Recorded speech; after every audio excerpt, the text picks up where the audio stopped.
Good morning, welcome to my channel corporate lifestyle. Maximum দিনই আমার ট্রেনে যাতায়াত, তাই ভাবলাম আজকে আপনাদের সাথে কিছু জিনিস শেয়ার করি। এই ট্রেনে কত মানুষ হকারি করে, তাদের সংসার কিন্তু এটারই ওপর চলে। কেউ পেয়ারা বিক্রি করছে, কেউ আমলকি, আবার কেউ ওড়না, কুর্তি, পাপড়, এগুলো থেকেই সংসার চলে তাদের। আগে তো আমি ট্রেনে যাতায়াত করতাম না, তাই এইসবের সাথে আগে কখনো পরিচয় হয়নি। বাট এখন বুঝি কত মানুষ কষ্ট করে উপার্জন করে, তাই ভাবি জানেন তো। আর দেখে যে সবাই পরিশ্রম করে না, সেটাতে ভালোও লাগে যে না, সবাই খেটে খাচ্ছে, যেটা যেরকম যে পাচ্ছে সেইভাবে চলছে। আজ আমার গন্তব্য ছিল ব্যারাকপুর, কাজের জন্যই যাওয়া। জানেন তো কি সুন্দর ফুলের দোকানটা, দেখুন চোখে পড়েছে, এত দারুণ লাগছে।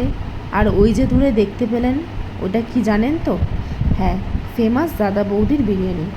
আমি কখনো আসিনি, কিন্তু আসবো ঠিকই। আজকে ব্যারাকপুরের আর্মি ক্যাম্পে এর দিকে এসেছিলাম। কাজ শুরু করতে করতে এই সাইডটাতে একটু আসা হয়েছিল। কি সুন্দর রাস্তাঘাট, পরিষ্কার পরিচ্ছন্ন।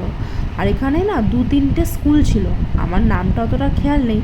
দেখছিলাম সব গার্জেনরা না বসে রয়েছে, হয়তো বাচ্চাদেরকে ছুটি হওয়ার পর একসাথে নিয়ে যাবে, মানে এসছিল, আবার এখানে বসে অপেক্ষা করছে। অনেকে হয়তো দূরে থাকে। আজকে ভীষণ রোদ ছিল জানেন, খুব কষ্টে কাজ করেছি। কাজ শেষ হতে না হতেই আমি সোজা অফিস চলে এসেছিলাম। তার কারণ ছিল সকাল থেকে অনেক কাজ পেন্ডিং ছিল জানেন, তাই ভাবছিলাম অফিসে ঢুকেই আগে করব। কিন্তু এসে আগে একটু জল খেলাম, হাতটা ধুলাম, মুখটা চোখে মুখে জল দিলাম, দেন বসলাম কাজে। শুরু করলাম এক এক করে, সমস্ত কিছু পয়েন্ট করে করেছিলাম যে কোনটা আগে এসে করব, কোনটা পরে করব। চলুন কাজ সেরে নেওয়া যাক। আর কাজের ফাঁকে তো রয়েইছে আমাদের পেট পুজো, কারণ এমনিতেই দুপুরবেলা ঢুকেছিলাম, তার মধ্যে খাওয়াটাও হয়নি আজকে রাস্তায়। তাই তাড়াতাড়ি করে খেয়ে দে আবার পেন্ডিং কাজ নিয়ে বসে পড়লাম। আজকে তাড়াতাড়ি একটু বেরাবো, কিন্তু কাজের চাপে তো আর হয় না। যাই হোক, সন্ধ্যায় বেরিয়ে পড়লাম। চলুন এবার বাড়ি ফেরার পালা। আজ ভীষণই ক্লান্ত জানেন তো, শুধু বাড়িটা যাওয়ার অপেক্ষায়। এই এসে স্নান টান করে শান্তি। আজকে আবার একটা কাজ আছে। এই যে হেয়ার মাস্ক আছে, এটা কারা কারা ইউজ করেন অবশ্যই জানাবেন। আর যদি কোনো ফল পেয়ে থাকেন সেটাও জানাবেন। আমি চেষ্টা করি মাসে 2বার ইউজ করার। আমি তো ম্যাক্সিমাম দিন ফিল্ডেই থাকি, তাই না? আপনারা তো দেখেনি, আমি শেয়ারও করি আপনাদের সাথে। তাই চুলের অবস্থা খুব খারাপ হয়ে যায়, একদম ড্যামেজ হয়ে যায়। তাই এই হেয়ার মাস্কটা আমি ইউজ করি, আমার একটু বেটার মনে হয়, তাই মাকে বললাম লাগিয়ে দিতে। বেশিক্ষণ না, ওই 40 মিনিট রেখে ধুয়ে নেব। আজকে মায়ের একটা দায়িত্বপূর্ণ কাজ নিয়ে বসেছে, দেখে বুঝতেই পেরেছেন, শাড়ির পাড় লাগাবে আজ। আর এই যে আমি একটু টিফিন করছি, আর এই দেখুন না, বাইরে এত জোর বৃষ্টি পড়ছে আজকে, দেখতেও বেশ ভালো লাগছে। মেঘ করে এসছে, আর আমাদের তো গ্রাউন্ড ফ্লোরে, ওপরে থাকলে আরও সুন্দর লাগতো।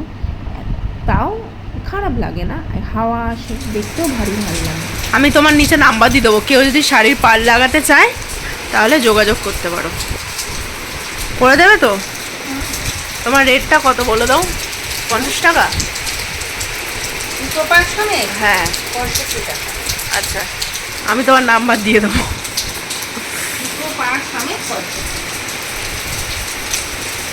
এবার যদি ধরো বালিগঞ্জ থেকে কোনোখানা শাড়ি নিয়ে গেলে, আমি বালিগঞ্জ হ্যাঁ, তাহলে এবার কে আনতে যাবে? আমাকেই যেতে হবে। আমার তো 65 টাকা জায়গায় তো আমার কত টাকা চলে 5 টাকা দিয়ে ট্রেনে করে যেতে হবে। এখান থেকে টিকিট কাটলেই হয়ে যাবে না? হ্যাঁ, দেখ না যদি অনলাইন। বসে এই সমস্ত গল্প করতে করতে তার সাথে মুখটাও চলে। কেন জানি না, আমি শুধু মুখে বসে থাকতে পারি না, মুখ চলবেই আমার। চলুন, মাথা ধুয়ে এসে গেছি, আর চুলটা বেশ একটু ভাল লাগছে জানেন তো। আসলে চুলেরও তো প্রোটিন দরকার, খাওয়ার দরকার, তাই মাঝের মধ্যে আমি এটা ইউজ করি। আর এটার স্মেলটা এতটাই দারুণ লাগে না, খুব সুন্দর লাগে। আমি সেরকম কন্ডিশনার ইউজ করি না, তাই এটা মাসে 2বার ইউজ করি। চলুন, আজকের মতো ভিডিওটা এখানেই শেষ করছি। আর অতি অবশ্যই জানাবেন আমার ভিডিওগুলো আপনাদের কেমন লাগছে। আজকের মতো টাটা।